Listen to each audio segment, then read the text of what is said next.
ناظرین، لیاقت علی خان پاکستان کے پہلے وزیر اعظم، پاکستان کی ابتدائی تاریخ میں ایک اہم اور بلند قامت شخصیت تھے۔ محمد علی جناح کے قریبی ساتھی اور مسلم لیگ کے ایک مرکزی رہنما، انہوں نے 1947 میں پاکستان کی تشکیل میں کلیدی کردار ادا کیا۔ قیام پاکستان کے بعد لیاقت علی خان نے ایک مستحکم اور مضبوط حکومت قائم کرنے کی کوشش کی اور ملک کی آئین سازی اور انتظامی ڈھانچے کی تشکیل میں اہم کردار ادا کیا۔ ان کی قیادت میں پاکستان نے اپنی ابتدائی مشکلات کا سامنا کیا اور اپنے پاؤں پر کھڑا ہونے کی کوشش کی۔ ان کے دور میں کئی اہم فیصلے کیے گئے جو پاکستان کی تاریخ میں اہمیت کے حامل ہیں۔ لیاقت علی خان کے قیادت میں پاکستان نے خارجہ پالیسی، اقتصادی منصوبہ بندی اور دفاعی حکمت عملی میں اہم پیش رفت کی۔ انہوں نے بھارت کے ساتھ تعلقات کو معمول پر لانے کی کوشش کی اور کشمیر کے مسائل پر مضبوط موقف اختیار کیا۔ ان کی قیادت میں اقتصادی منصوبہ بندی کا آغاز ہوا اور زرعی اصلاحات کی گئی جو کہ ملک کی ترقی کے لیے بہت ضروری تھیں۔ ان کی کابینہ نے عوام کی فلاح و بہبود کے لیے مختلف منصوبے شروع کیے جن میں تعلیم، صحت اور بنیادی ڈھانچے کی ترقی شامل تھی۔ ناظرین، 16 اکتوبر 1951 کو راولپنڈی کے کمپنی باغ میں ایک جلسہ عام منعقد ہوا جہاں لیاقت علی خان نے عوام سے خطاب کرنا تھا۔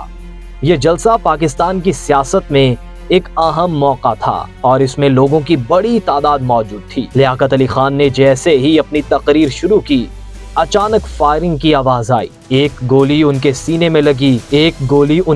میں لگی اور وہ موقع پر ہی گر پڑے۔ ان کی فوری موت نے پورے پاکستان کو صدمے میں مبتلا کر دیا اور ہر طرف سوگ کی لہر دوڑ گئی۔ قاتل کا نام سید اکبر تھا جو افغانستان سے تعلق رکھتا تھا۔ اسے موقع پر ہی گرفتار کر لیا گیا لیکن بعد میں پولیس نے اسے بھی گولی مار دی۔ اس کے قتل کے محرکات اور منصوبہ سازوں کے بارے میں کئی قیاس آرائیاں کی گئیں لیکن کوئی حتمی نتیجہ نہ نکل سکا۔ قتل کے پیچھے چھپی سازشیں آج تک ایک راز ہیں۔ ان کے قتل کی تحقیقات میں کئی پیچیدگیاں تھیں اور مختلف نظریات پیش کیے گئے لیکن کوئی واضح جواب نہ مل سکا۔ کچھ لوگوں کا خیال تھا کہ یہ ایک بین الاقوامی سازش تھی جبکہ دوسرے سمجھتے تھے کہ یہ اندرونی سیاسی اختلافات کا نتیجہ تھا۔ لیاقت علی خان کی موت پاکستان کی سیاسی تاریخ کا ایک اہم موڑ ثابت ہوئی۔ ان کی وفات کے بعد پاکستان کی سیاست میں عدم استحکام اور عدم توازن بڑھ گیا۔ مختلف وزرائے اعظم اور حکومتیں آئیں اور گئیں اور ملک میں جمہوری عمل میں تعطل پیدا ہوا۔ لیاقت علی خان کی شہادت نے پاکستان کو ایک مستحکم قیادت سے محروم کر دیا جس کا اثر آنے والی دہائیوں تک محسوس کیا جاتا رہا۔ ان کے بعد آنے والے رہنماؤں کو سیاسی عدم استحکام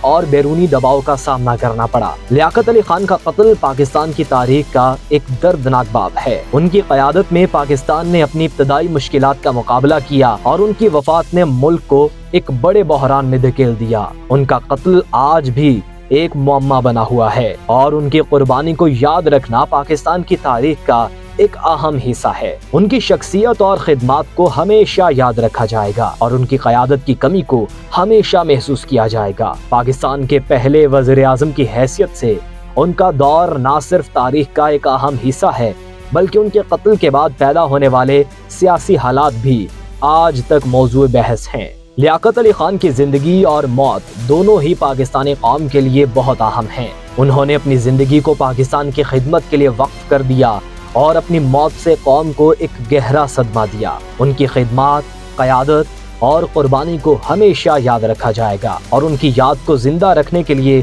مختلف تقریبات اور مواقع پر انہیں خراج تحسین پیش کیا جاتا رہے گا۔ ان کا نام پاکستان کی تاریخ میں ہمیشہ زندہ رہے گا اور ان کی قربانی کی داستان نئی نسلوں کو یاد دلائی جاتی رہیں گی۔